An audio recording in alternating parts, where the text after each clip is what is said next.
leen dalalee ci maison locale ou fonds de développement des cultures urbaines et des industries créatives. Vous ngeen ko gisee configuration bi c'est une maison. Nous l'avons voulu ainsi pour être vraiment dans l'esprit de la maison. Et tous les acteurs puissent être impliqués dans ce que nous faisons. Et moi je pense que ce qu'on va faire, c'est essayer d'appesantir notre propos sur l'inclusif. Il faut qu'on soit vraiment, que ce soit une affaire très très inclusive. Nous ouvrons la porte à tout le monde et nous voulons que tout le monde soit avec nous pour faire développer ce fonds. C'est un fonds de développement. Donc ce qu'il faut, c'est que tout le monde vienne avec ses idées, avec vraiment ses conseils, avec sa contribution. Et puis nous allons essayer de faire décoller cette affaire-là. Ça n'appartient pas aux Dakarois. Je ne dirais pas qu'aux Dakarois, je dis aux Dakarois. C'est pour le Sénégal entier. Tous ceux qui sont dans les cultures urbaines, partout à travers le Sénégal, même s'ils sont au niveau de la diaspora, dañ si am seen wàll. Donc lu ñëpp moom dañ koy sàmm. Kenn bañ ko def sa yëfu bopp.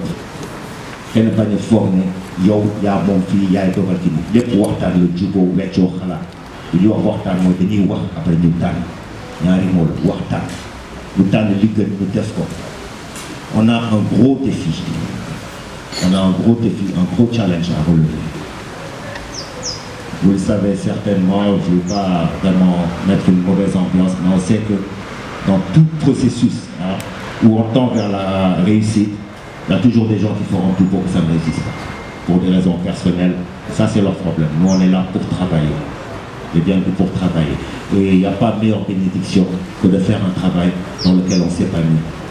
Du liggéey bu leen teg stress am na ñuy liggéey boo xamante ne dañ koy def juste pour mën a yóbbu dépenser bi ñun li ñuy def nii on aime ça c'est ce qui nous fait vivre.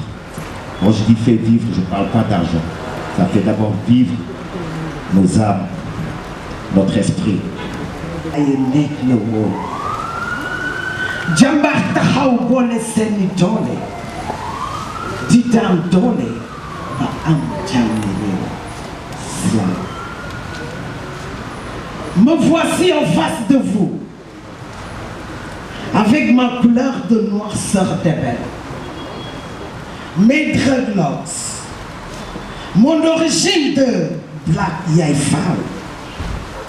C'est une chose sur laquelle l'art ne nourrit pas son nom. Non. C'est parce qu'on a voulu confondre l'art au folklore, alors que la dimension économique prend le dessus sur tout. La culture est le socle, le secteur inhibant de l'ensemble des secteurs socio-économiques. Il faut le comprendre ainsi. Il n'y a pas de développement, il n'y a pas de paix, il n'y a pas de jouissance, même des résultats de son engagement, sans appui sur la culture, sur les peuples.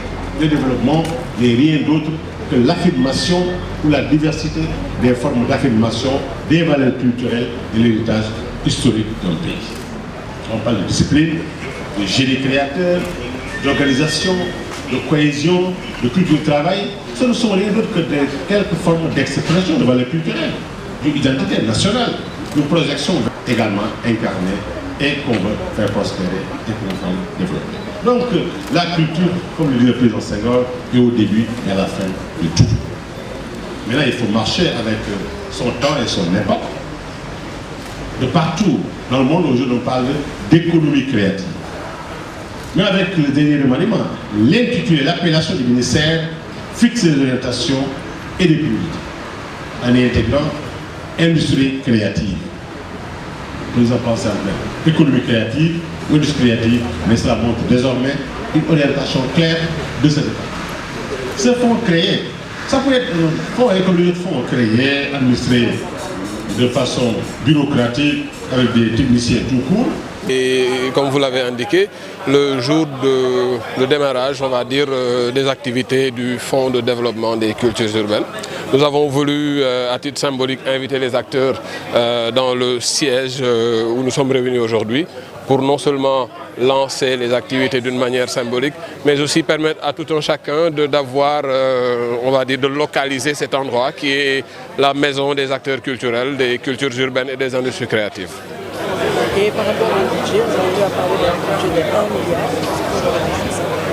Oui, le budget du Fonds de développement des cultures urbaines a été rehaussé parce que c'est un budget qui est passé de 600 millions dans l'ancienne formule à 1 milliard sous cette formule que nous avons. Parce qu'il faudrait aussi retenir que le Fonds de développement des cultures urbaines est devenu une EPIC, ou bien un EPIC, un établissement public à caractère industriel et commercial. Et de ce fait, le budget a été rehaussé.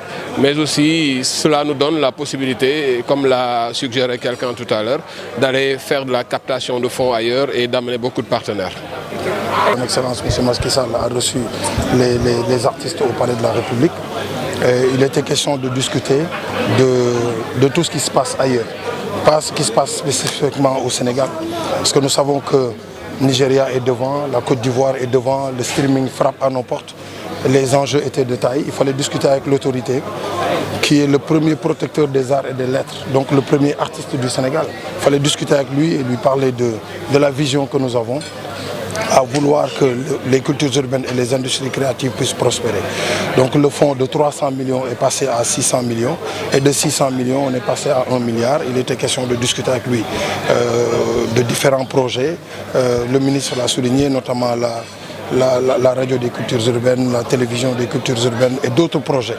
Donc je pense que si ce fonds-là passe de 600 à 1 milliard, avec la possibilité, comme l'a si bien dit le DG, en formation d'EPIC, établissement public à caractère industriel et commercial, ça nous donne l'opportunité et les possibilités d'aller chercher des ressources additionnelles ailleurs pour pouvoir développer le secteur. Parce que maintenant, la colonne vertébrale reste le hip-hop, reste le rap, mais la danse est arrivée, le graffiti, la mode, les arts visuels et les arts vivants.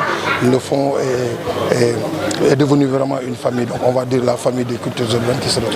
Donc les 1 milliard, pour moi, personnellement, artistiquement parlant, on a l'habitude de le dire, c'est peu par rapport à la vision que nous avons et ce que nous voulons faire. Et vous l'avez dit, vous étiez pas rappeur, maintenant vous êtes dans la culture.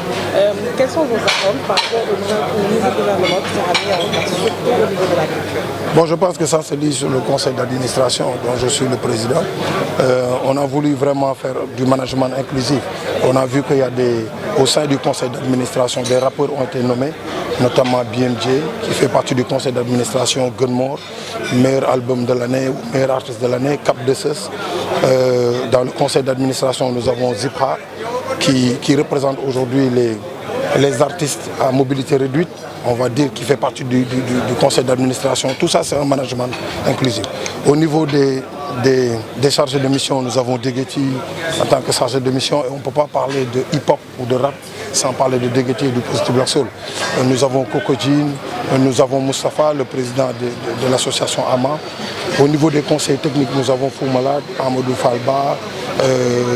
Nous avons beaucoup de personnalités artistiques qui pourront nous accompagner dans tout ce qui est les cellules de suivi, évaluation. On a Chakabaps, on a les Rifou, on a des artistes qui pourront venir et accompagner ces talents. Et tout ça, ça montre une certaine ouverture. Et c'est important parce que le fonds, c'est pour les artistes.